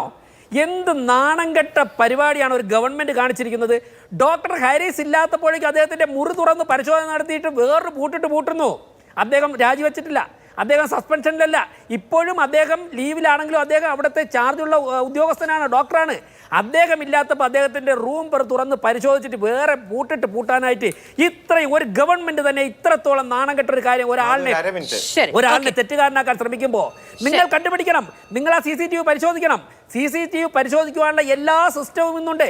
10 മിനിറ്റ് കൊണ്ട് 5 CCTV പരിശോധിച്ച് കഴിഞ്ഞാൽ ആരാണ് അതിനകത്ത് കയറിയിട്ട് ആ ഉപകരണം അവിടെ വെച്ചത്, അവിടെ ക്രമക്കേട് നടത്തിയത്, അവിടെ മാനിപ്പുലേഷൻ നടത്താൻ ശ്രമിച്ചത്? ഈ പറയുന്ന കയ്യിൽ എന്തെങ്കിലും ഒരു സാധനം ഡെലിവറി ചെയ്തതോ എന്തെങ്കിലും ഒരു ബോക്സ് ഉണ്ടോ എന്നതുപോലും പറയുന്നില്ല. ഒരാൾ അതിലെ പോകുന്നതായി CCTV കണ്ടു എന്നാണ് പറയുന്നത്. പിണറായി വിജയൻ നൂറുകണക്കിന് CCTV ദൃശ്യങ്ങൾ പരിശോധിക്കാൻ 24 hours പര്യാപ്തമല്ല എന്നുള്ളതാണ് പറയുന്നത്. ഒരു മിനിറ്റ് വരാം. ശ്രീ അബിൻ വർക്കി, ഈ അന്വേഷണം നടക്കേണ്ടത് യഥാർത്ഥത്തിൽ ഇപ്പോൾ നോക്കൂ, മുഴുവൻ അന്വേഷണങ്ങളും ഡോക്ടർ ഹാരിസിനെ ചുറ്റിപ്പറ്റിയാണ്, അദ്ദേഹത്തിന്റെ മുറി ചുറ്റിപ്പറ്റിയാണ്, അവിടെ നിന്ന് എന്നോ കാണാതായ ഒരു ഉപകരണത്തെ ചുറ്റിപ്പറ്റിയാണ് എന്നുള്ളതാണ് അതിന്റെ യാഥാർത്ഥ്യം. അതായത് ഇപ്പോൾ സിസ്റ്റത്തിന് സംഭവിച്ച പ്രശ്നങ്ങൾ, ഡോക്ടർ ഹാരിസ് ചൂണ്ടിക്കാണിച്ച പ്രശ്നങ്ങൾ, രോഗികളെ നേരിട്ട് ബാധിക്കുന്ന പരാധീനതകൾ, ഇതിനെ ഒന്നും അഡ്രസ് ചെയ്യേണ്ടതില്ല, കുറച്ച് രാഷ്ട്രീയ വിവാദങ്ങൾ എന്നത് മാത്രമാണോ? അല്ല, ഞാനിതിലെ കോർ വിഷയം അതാണ്. ഞാൻ അതുകൊണ്ടാണ് ആദ്യം ഇത് ഏത് ഉപകരണങ്ങളാണ് എന്നുള്ളത് വ്യക്തമാക്കിയത്. നിങ്ങളിപ്പോഴും മനസ്സിലാക്കേണ്ടത് ഡോക്ടർ ഹാരിസ് സർജറി മുടങ്ങാൻ പറഞ്ഞ ഉപകരണം എന്ന് പറഞ്ഞാൽ ന്യൂമാറ്റിക് പ്രോബാണ്. ആ ന്യൂമാറ്റിക് പ്രോബ് ഇല്ലായിരുന്നു എന്നുള്ളത് ഈ വിദഗ്ധ സമിതിയും അവിടുത്തെ HDSും എല്ലാവരും സമ്മതിക്കുന്ന കാര്യമാണ്. നിങ്ങൾ ഇപ്പോൾ ഈ പറയുന്ന 2 ഉപകരണങ്ങളും അവിടെ ഉപയോഗിക്കാത്ത ഉപകരണങ്ങളും അത്യാവശ്യമായി ഇതിന് വേണ്ടാത്ത ഉപകരണങ്ങളെ പറ്റിയാണ് പറഞ്ഞുകൊണ്ടിരിക്കുന്നത്. അതുകൊണ്ട് ഈ ന്യൂമാറ്റിക് പ്രോബ് കാരണം സർജറി മുടങ്ങിയ വിഷയത്തിൽ മറ്റേതോ ഉപകരണം കണ്ടില്ല എന്നുള്ളതിലാണ് ഇപ്പോൾ അന്വേഷണം നടക്കുന്നത് എന്നുള്ളതാണ് ഇതിലെ ഏറ്റവും വലിയ വിരോധാഭാസം. ന്യൂമാറ്റിക് പ്രോബ് ഇല്ലാത്തത് കാരണം സർജറി മുടങ്ങിയെന്ന് പരാതി പറഞ്ഞ ഹാരിസിൻ്റെ തലയിലേക്ക് മറ്റൊരു ഉപകരണം കാണാനില്ലാത്തതിൻ്റെ കുറ്റം ചുമത്താൻ നോക്കുന്നു എന്നുള്ളതാണ് ഇതിൻ്റെ ഏറ്റവും പ്രധാനപ്പെട്ട വിരോധാഭാസം എന്നുള്ളതാണ് ഇതിലെ പ്രധാനപ്പെട്ട കാര്യം. അതുകൊണ്ട് ഇത് കേൾക്കുന്ന പ്രേക്ഷകർ മനസ്സിലാക്കുക, ഡോക്ടർ ഹാരിസ് പറഞ്ഞ ഉപകരണവും ഇവരിപ്പോൾ കണ്ടില്ല എന്ന് പറയുന്ന ഉപകരണവും തമ്മിൽ യാതൊരു ബന്ധവുമില്ല എന്നുള്ളത് ആദ്യം മനസ്സിലാക്കുക. ഇനി രണ്ടാമത്തെ വിഷയം, ഇപ്പോൾ ഇവിടെ അരുൺ ഇവിടെ ന്യൂമാറ്റിക് പ്രോബ് സപ്ലൈ ചെയ്തതിൻ്റെ കാര്യമൊക്കെ പറഞ്ഞു. റിപ്പോർട്ടിൽ വളരെ കൃത്യമായി പറയുന്നുണ്ടല്ലോ അരുണെ. എന്താണ്? ജൂലൈ 16 തൊട്ട് 20-ാം തീയതി വരെ സർജറി മുടങ്ങി. എന്തുകൊണ്ട്? ഈ ന്യൂമാറ്റിക് പ്രോബ് ഇല്ലാത്തത് കാരണം. 2024 ഒക്ടോബർ 25 ഒരു ഓർഡർ കൊടുത്തു. അരുൺ പറഞ്ഞത് ഒക്ടോബറിൽ കൊടുത്തു, ജാനുവരി കൊടുത്തു, ഫെബ്രുവരി കൊടുത്തു എന്നൊക്കെയാണ്. ഒക്ടോബർ 25 ഓർഡർ കൊടുത്തു. അത് സപ്ലൈ ചെയ്യുന്നതാണ് ജാനുവരി 9-ാം തീയതി. അത് മുഴുവൻ സപ്ലൈ ചെയ്തത് കാരണം അന്ന് കൊടുത്ത ഓർഡറിന്റെ ബാക്കി സപ്ലൈ ചെയ്തതാണ് ഫെബ്രുവരി 15-ാം തീയതി. അല്ലാതെ 3 സപ്ലൈ അല്ല നടന്നേക്കണേ. ഇനി അതിൽ ഏറ്റവും കൗതുകരമായ കാര്യം, ഡിസംബർ 19 ഒരു ഓർഡർ കൊടുത്തു. അതിന്റെ AS എന്നാ കിട്ടിയതെന്നറിയോ? ജൂൺ 23-ാം തീയതി, 6 മാസം കഴിഞ്ഞിട്ടാണ് AS കിട്ടിയത്. എന്ന് പറഞ്ഞാൽ ആ മെഡിക്കൽ കോളേജിൽ സാധന സാമഗ്രികൾ കൃത്യമായി കിട്ടുന്നില്ല എന്നുള്ളത് വളരെ വ്യക്തമായി നിങ്ങളുടെ എല്ലാ റിപ്പോർട്ടിലും ഉണ്ട്. അതാണ് ഒന്നാമത്തെ സിസ്റ്റം ഫെയിലർ. ഇനി 2, എന്തുകൊണ്ട് കിട്ടുന്നില്ല? അതും ഇതിൽ മറ്റൊരു രസകരമായ വസ്തുത എന്താണെന്ന് അറിയോ? ഇത് മേടിക്കാൻ പോയ കമ്പനി HLL കമ്പനി അവർക്ക് 30 കോടി രൂപ കൊടുക്കാറുണ്ട്. അതുകൊണ്ട് അത് കൊടുക്കാതെ ഇനി ഉപകരണം സപ്ലൈ ചെയ്യില്ല എന്ന് പറഞ്ഞു. അതുകൊണ്ടാണ് ഇതിൽ കാലതാമസം വന്നത്. കാരുണ്യ മെഡിക്കൽ സ്റ്റോർ വഴി കോടിക്കണക്കിന് രൂപ കൊടുക്കാറുണ്ട്. അതുകൊണ്ട് സാധാരണക്കാരന് അവിടെ ഈ സാധനം കിട്ടുന്നില്ല. അങ്ങനെയാണ് ഓർത്തോയ്ക്ക്, അതായത് കാലൊടിഞ്ഞതിന്റെ കമ്പി ഇടാൻ ചെന്നാൽ കമ്പി നമ്മൾ മേടിച്ചുകൊണ്ട് ചെല്ലണം. അല്ലെങ്കിൽ സ്റ്റെൻഡ് ഇടാൻ ചെന്നാൽ സ്റ്റെൻഡ് നമ്മൾ ഓർഡർ ചെയ്ത് വേറെ എവിടെന്നെങ്കിലും നമ്മൾ മേടിച്ചുകൊണ്ട് ചെല്ലണം. ഇങ്ങനെ ഏറ്റവും അത്യാവശ്യം മരുന്ന് വന്നാൽ അത് നമ്മൾ മേടിച്ചുകൊണ്ട് ചെല്ലണം. ഇങ്ങനെയുള്ള ഒരു മെഡിക്കൽ കോളേജിൽ കണ്ടം ചെയ്യാറായ ഒരു ഉപകരണം അത് ഏതെങ്കിലും കടയിൽ കൊടുത്ത് നന്നാക്കി ഉപയോഗിക്കാൻ പറ്റുമോ എന്ന് ഡോക്ടർ ചിന്തിക്കുമ്പോൾ അത് കൃത്യമായ പ്രൊസീജിയർ കണക്കെ അത് തപാലിൽ പോയി തപാലിൽ നിന്ന് ഒപ്പിട്ട് AS കിട്ടി, TS കിട്ടി, BS കിട്ടി, നിങ്ങളുടെ ഇല്ലാത്ത സാക്ഷ്യം മുഴുവൻ കിട്ടി, കണ്ടം ചെയ്ത് കഴിഞ്ഞ് 10 കൊല്ലം കൂടെ കഴിഞ്ഞ് ആ സാധനം തിരിച്ചു വരുമോ? അവരുടെ ഒരു മെഡിക്കൽ കോളേജിലെ അവസ്ഥയാണ് ഈ പറഞ്ഞുകൊണ്ടിരിക്കുന്നത്. പിന്നെ ഇവിടെ റിപ്പോർട്ട് കൊടുത്തില്ല. റിപ്പോർട്ട് പുറത്ത് കൊടുത്തു കഴിഞ്ഞ് സംസാരിക്കാം. എന്നാൽ പിന്നെ റിപ്പോർട്ട് കൊടുത്തു കഴിഞ്ഞ് ഇവരെ പത്രസമ്മേളനം വിളിച്ചാൽ പോരായിരുന്നു. എന്തിനാണ് ഈ റിപ്പോർട്ട് കൊടുക്കുന്നതിന് മുമ്പ് തന്നെ ഇത്ര വലിയ വ്യഗ്രത ഉണ്ടായത്? എന്താണ് ഈ റിപ്പോർട്ട് എന്നാൽ പൂർണ്ണമായി കൊടുത്ത് സർക്കാർ പരിശോധിച്ച് അത് ശരിയാണോ തെറ്റാണോ എന്ന് പരിശോധിച്ച് അവർ അംഗീകരിച്ചതിന് ശേഷമല്ല ഈ പത്രസമ്മേളനം വിളിക്കണ്ടേ? അപ്പോൾ അവിടെയാണ് സംശയം ജനിക്കുന്നത്. ഈ പത്രസമ്മേളനം വളരെ കൃത്യമാണ്. അവരുടെ ഇന്റൻഷൻ എന്ന് പറഞ്ഞാൽ ഡോക്ടർ ഹാരിസിനെ കുറ്റക്കാരനാക്കുക എന്നുള്ളതാണ്. വളരെ കൃത്യമായ ഒരു പരാതി പറഞ്ഞ ആ പരാതി കേരളം ഏറ്റെടുത്തു എന്ന് കണ്ടപ്പോൾ നിർഭാഗ്യവശാൽ ആ ഡോക്ടർ ഒരു ഇടതുപക്ഷക്കാരനായതുകൊണ്ട് തെറി നിങ്ങൾ പറഞ്ഞില്ല എന്നുള്ളത് മാത്രമേ ഉള്ളൂ.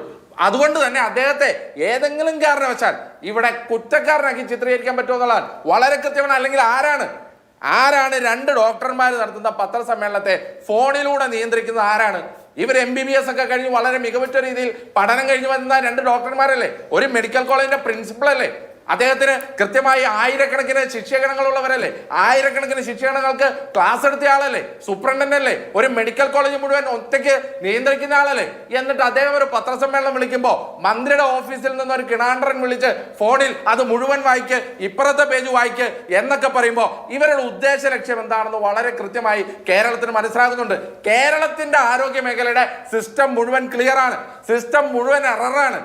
മന്ത്രിക്ക് ഇതിനെപ്പറ്റി ന്യായമായി ഒന്നും അറിയില്ല എന്നുള്ളതാണ് വാസ്തവം. മന്ത്രിയുടെ ഓഫീസിലെ ഒരു PS ആണ് ഈ വകുപ്പ് തന്നെ ഭരിച്ചുകൊണ്ടിരിക്കുന്നത്. മന്ത്രിക്ക് ഏക്കും ബുക്കും ഈ വകുപ്പിനെ കുറിച്ച് ഒന്നും അറിയില്ല.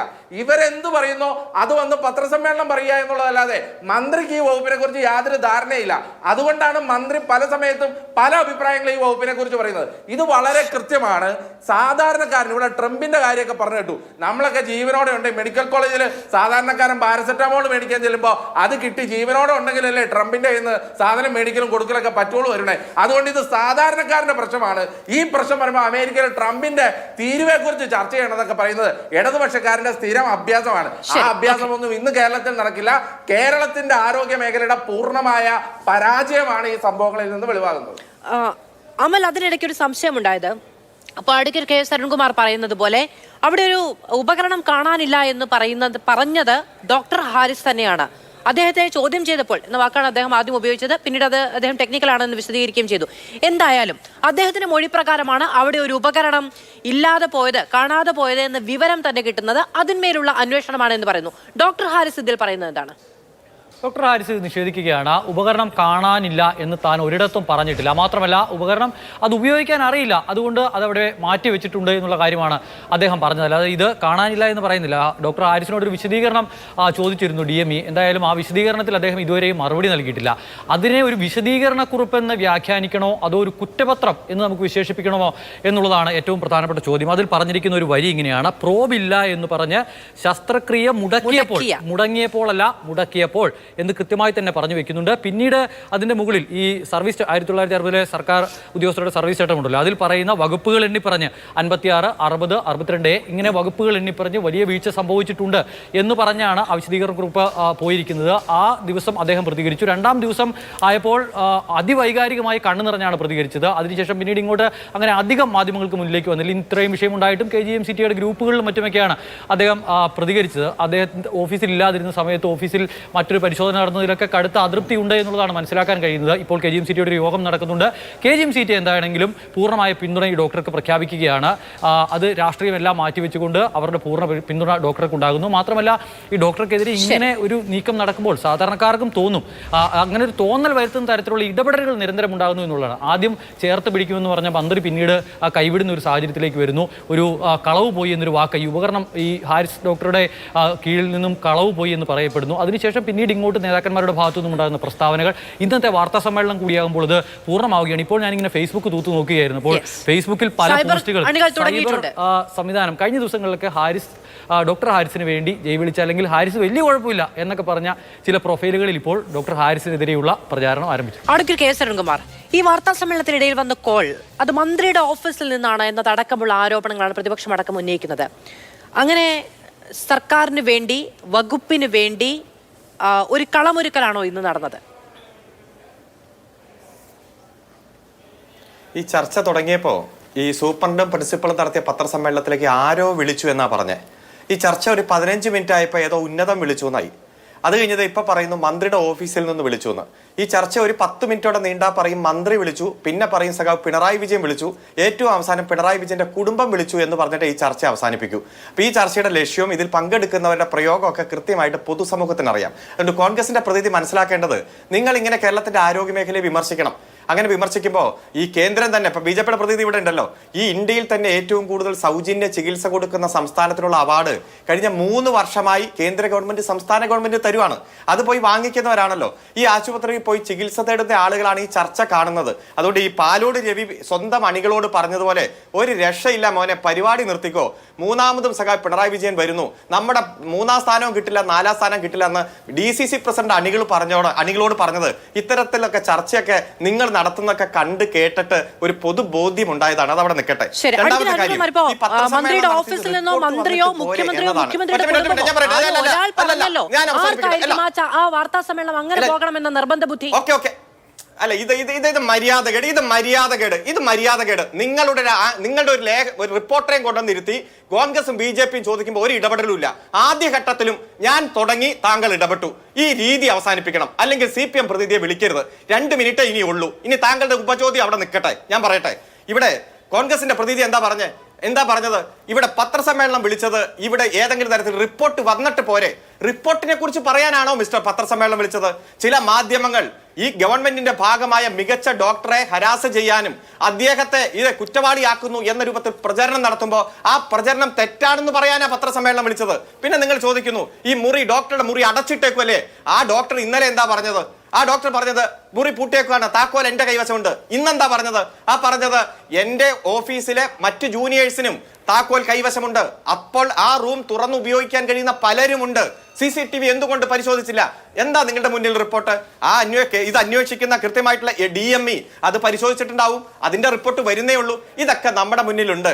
അപ്പൊ ഇതൊന്നും ചർച്ച ചെയ്താൽ, യഥാർത്ഥത്തിൽ ഇതിന്റെ കാര്യങ്ങൾ ചർച്ച ചെയ്താൽ എല്ലാവർക്കും കാര്യങ്ങൾ ബോധ്യപ്പെടുകയും ചെയ്യും. അതുകൊണ്ട് എങ്ങനെയെങ്കിലും ആരോഗ്യ വകുപ്പിനെ കുറ്റാരോപിതമാക്കണം. ഇത് കുറച്ച് നാളായില്ലേ കണ്ടു തുടങ്ങിയിട്ട്? എത്ര നാളായി? 712 കോടി രൂപയാണ് ഈ മെഡിക്കൽ കോളേജിന് തന്നെ ഈ ഗവൺമെന്റ് ഈ കഴിഞ്ഞ വർഷങ്ങളിൽ കൊടുത്തിരിക്കുന്നത്. അതുപോലെ 10,733 പുതിയ നിയമനമാണ് ആരോഗ്യ മേഖലയിൽ തന്നെ ഈ ഗവൺമെന്റ് നടത്തിയത്. ഇതൊക്കെ പൊതുസമൂഹത്തിന് ബോധ്യമുണ്ട്. ചർച്ച ചെയ്യാം, കൃത്യമായിട്ട് ചർച്ച ചെയ്യ്. ഇതിന്റെ ഏറ്റവും ഗുണഫലങ്ങൾ അനുഭവിക്കുന്ന ഈ കേരളത്തിലെ സാധാരണക്കാർ അവർ ഈ ചർച്ച കണ്ടിട്ട് നിലപാട് സ്വീകരിച്ചോട്ടെ. ശരി, സർക്കാരിനെ തെറ്റിദ്ധരിപ്പിക്കാൻ സർക്കാർ ഗൂഢാലോചന നടത്തുന്നു എന്ന മാധ്യമങ്ങളുടെ പ്രചാരണത്തെ പ്രതിരോധിക്കാനുള്ള ഉത്തരവാദിത്തം മെഡിക്കൽ കോളേജ് പ്രിൻസിപ്പലിനും അതിനോടൊപ്പം സൂപ്രണ്ടിനും ഉണ്ടോ എന്ന് എനിക്കറിയില്ല. അതിന് മന്ത്രിമാരും സെക്രട്ടറിമാരും അല്ലെങ്കിൽ മറ്റ് PRDയുമായി ബന്ധപ്പെട്ടവരും, ഇനി അതും അല്ലെങ്കിൽ അണികളും ഒക്കെ പാർട്ടിയും ഒക്കെ ഉണ്ടെന്നാണ് ഞാൻ വിചാരിക്കുന്നത്. മെഡിക്കൽ കോളേജ് പ്രിൻസിപ്പലിനും സൂപ്രണ്ടിനും അതിന് ഉത്തരവാദിത്തം ഉണ്ടോ എന്ന് എനിക്കറിയില്ല. മെഡിക്കൽ കോളേജ് സൂപ്രണ്ടിന് സർക്കാരിനെതിരായ ഗൂഢാലോചന വിശദീകരിക്കാൻ വാർത്താ സമ്മേളനം വിളിക്കേണ്ടതുണ്ടോ എന്ന് എനിക്കറിയില്ല. അഡ്വക്കേറ്റ് അരുൺകുമാർ, ഇനി അങ്ങനെ ഒരു ദേശാഭിമാനി പത്രത്തിൽ കോട്ടയത്തെ സൂപ്രണ്ട് എഴുതിയിരുന്നു, കോട്ടയം മെഡിക്കൽ കോളേജിലെ ഒരു കെട്ടിടം ഇടിഞ്ഞു വീണ് സ്ത്രീ മരിച്ചപ്പോൾ അദ്ദേഹത്തിന് മറ്റു കാര്യങ്ങൾ വിശദീകരിക്കുന്നതിനേക്കാൾ സർക്കാരിനെതിരായ ആരോപണങ്ങളെ തള്ളിപ്പറയുന്ന ചുമതല ഏൽപ്പിച്ചു കൊടുത്തിട്ടുണ്ടായിരുന്നു. ദേശാഭിമാനി പത്രത്തിൽ അതുമായി ബന്ധപ്പെട്ട ലേഖനം തന്നെ എഴുതുന്നത് നമ്മൾ കാണുകയും ചെയ്തു. അതുകൊണ്ട് നിങ്ങൾ നാളെയും ചർച്ച ചെയ്യേ, മറ്റന്നാളും ചർച്ച ചെയ്യേ, നിരന്തരം ആരോപണങ്ങൾ ഉന്നയിച്ചുകൊണ്ടിരിക്കുക. നമുക്ക് കാണാം ആരെന്ത് ആരോപണം ഉന്നയിച്ചാൽ ഞങ്ങൾക്ക് എന്താ എന്നുള്ളതാണെങ്കിൽ ശരി. അബിൻ മാധു, അടുത്ത ഞാനാണ് പറയുന്നത്. ഒരു 30 സെക്കൻഡ് ചോദിച്ചാണ്. ഞാൻ പറഞ്ഞല്ലോ, അതിനകത്ത് ശ്രീ അരുൺകുമാർ പറയുന്ന കാര്യങ്ങൾ അദ്ദേഹത്തിന് ഉത്തരമില്ലാതെ വന്നപ്പോൾ അദ്ദേഹം എല്ലാം ദൈവത്തിന്, ഇതെല്ലാം ദൈവം കാത്തോളൂ എന്ന് പറയുന്നത് പോലെയാണോ? അതിപ്പോൾ ജ്യോത്സ്യന്മാരെയൊക്കെ നോക്കി ദൈവത്തിന് പുറകെ പോകുന്ന കമ്മ്യൂണിസ്റ്റുകാരാണെന്നാണ് CPM പറഞ്ഞത്. പോട്ടെ, അപ്പോൾ ഇതെല്ലാം ദൈവം കാത്തോളൂ, നിങ്ങൾക്കൊക്കെ ദൈവം തരും എന്നുള്ള കണക്കിലാണ് അദ്ദേഹം പറയുന്നത്. കുഴപ്പമില്ല. ഞങ്ങളിവിടെ പറഞ്ഞത് വസ്തുതാപരമായ കാര്യങ്ങളാണ്. ആ വസ്തുതകൾക്ക് അടിസ്ഥാനപ്പെടുത്തിയ താങ്കൾ പിന്നെ വസ്തുതാ വിരുദ്ധമായിട്ടാണ്. കാരണം ഹാരിസ് താക്കോൽ ഒരുപാട് പേരുടെ കയ്യിലുണ്ടെന്നല്ല പറഞ്ഞത്. ഹാരിസ് താക്കോൽ അദ്ദേഹത്തിന്റെ മറ്റൊരു HOD ആയ ടോണിയെ ഏൽപ്പിച്ചു. ടോണി എന്ന് പറയുന്ന ഡോക്ടറെ ഏൽപ്പിച്ചു. ആ ഡോക്ടറുടെ കൈവശമാണുള്ളത്. അതിനൊക്കെ രേഖകൾ ഉണ്ടാവുമല്ലോ. അപ്പൊ ഇതിനകത്തെ പ്രധാനപ്പെട്ട കാര്യം, പിന്നെ മെഡിക്കൽ കോളേജ് ഡോക്ടർമാര് ഈ ഹാരിസിനെ സംരക്ഷിക്കാൻ വേണ്ടിയാണ് പത്രസമ്മേളനം നടത്തിയത്. എന്താ പത്രസമ്മേളനത്തിൽ പറഞ്ഞ്? ഹാരിസ് നല്ല സൂപ്പറാണ്, കിടിലാണ്, പിന്നെ ഒരു ചെറിയ പ്രശ്നം, ഒരു ഉപകരണം എടുത്തൊന്ന് കക്കാൻ ശ്രമിച്ചു, അത്രേ ഉള്ളൂ. അപ്പൊ ഇത് അദ്ദേഹത്തെ സംരക്ഷിക്കാനാണോ അല്ല അദ്ദേഹത്തെ ദ്രോഹിക്കാനാണോ എന്നുള്ളത് ജനം വിലയിരുത്തണം. പിന്നെ ഒറ്റ കാര്യം ഞാൻ പറയാനുള്ളൂ, നിങ്ങൾ ചേർത്ത് പിടിക്കുമെന്ന് പറയുന്നു. ഞാൻ ഒറ്റ കാര്യം പറയാൻ ആഗ്രഹിക്കുകയാണ്. ഡോക്ടർ ഹാരിസിനെ കുറിച്ച് വളരെ ആധികാരികമായി ഞാൻ അറിഞ്ഞത് പ്രകാരം അദ്ദേഹം വളരെ മാനസിക സമ്മർദ്ദത്തിലും അദ്ദേഹം അതിൻ്റെ ട്രീറ്റ്മെൻറ്റും എടുക്കുകയാണ്. നിങ്ങൾ നവീൻ ബാബുവിനെ ചേർത്ത് പിടിച്ചതുപോലെ ഡോക്ടർ ഹാരിസിനെ ദയവായി ചേർത്ത് പിടിക്കരുത്. ഒരു സാധാരണപ്പെട്ട ഡോക്ടർ ഈ നാട്ടിലെ സാധാരണ ആരോഗ്യ സംവിധാനം മെച്ചപ്പെടുത്താനായി പറഞ്ഞൊരു അഭിപ്രായമാണ്. ആ അഭിപ്രായത്തിന്റെ പേരിൽ അയാളെ കൊള്ളക്കാരനുമാക്കി മാറ്റി നവീൻ ബാബുവിനെ ചേർത്ത് പിടിച്ചതുപോലെ ദയവായി നിങ്ങൾ ഡോക്ടർ ഹാരിസിനെ ചേർത്ത് പിടിക്കാൻ ശ്രമിക്കരുത്. അദ്ദേഹത്തെ ഇങ്ങനെ ഉപദ്രവിക്കരുത്.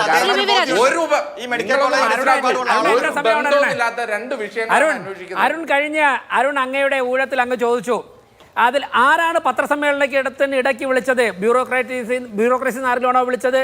പൊളിറ്റീഷ്യൻസ് ആണോ? ഇനി നിങ്ങൾ മുഖ്യമന്ത്രിയുടെ വീട്ടിൽ നിന്ന് വിളിച്ചു, മുഖ്യമന്ത്രി വിളിച്ചു എന്നൊക്കെ പറയുന്നത്. ഞങ്ങൾ അങ്ങനെയൊന്നും പറയില്ല, നിങ്ങൾ തന്നെ പറഞ്ഞാൽ മതി. നിങ്ങൾ തന്നെ പറഞ്ഞാൽ മതി. ഈ കൺഫ്യൂഷനൊക്കെ ഒഴിവാക്കാൻ ഞങ്ങൾ സിസ്റ്റം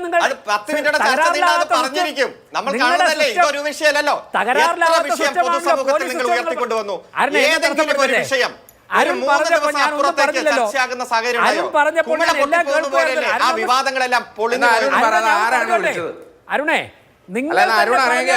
ആരാണ് വിളിച്ചത്? പത്രസമ്മേളനം പുറത്തു നിന്ന്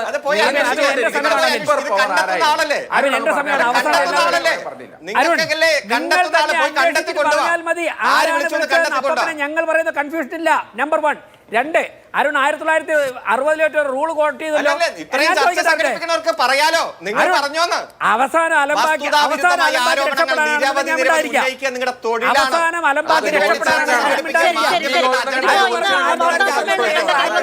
സകല മനുഷ്യരും കണ്ടതാണ്. ആ വാർത്താ സമ്മേളനത്തിനിടയിൽ ഒരു കോൾ വന്നു എന്നുള്ളത്. ആ കോൾ ഏതാണ് എന്നറിയാൻ നമുക്ക് പഴയ പോലീസ് മേധാവിയുടെ, പഴയ ക്രമസമാധാന ചുമതലയുള്ള ADGPയുടെ തലത്തിലുള്ള സാങ്കേതിക വിദ്യ ഇല്ല എന്നിരിക്കെ മറ്റുള്ളവരുടെ ഫോൺ കോൾ തൽക്കാലം ആരാണ് വിളിച്ചത് എന്നറിയാൻ കഴിയാത്ത സാഹചര്യമുണ്ട്. എന്തായാലും ഡോക്ടർ ഹാരിസ് ചിറക്കലിനെതിരെ ഉണ്ടാകുന്ന പുറപ്പാടുകളെ കൃത്യമായി കേരളീയ സമൂഹം വീക്ഷിക്കുന്നുണ്ട് എന്നുള്ളത് വ്യക്തമാവുകയാണ്. എന്താണ് ഇന്നത്തെ വാർത്താ സമ്മേളനത്തിലൂടെ ലക്ഷ്യമിട്ടത് എന്നുള്ളത് വരും ദിവസങ്ങളിൽ അറിയുകയും ചെയ്യാം. അദ്ദേഹത്തിനെതിരെ എന്തു നിലപാടാണ് ഒരുങ്ങുന്നത് എന്നതിന്റെ അടിസ്ഥാനത്തിൽ. വളരെയധികം നന്ദി പാനലിസ്റ്റുകൾക്ക്.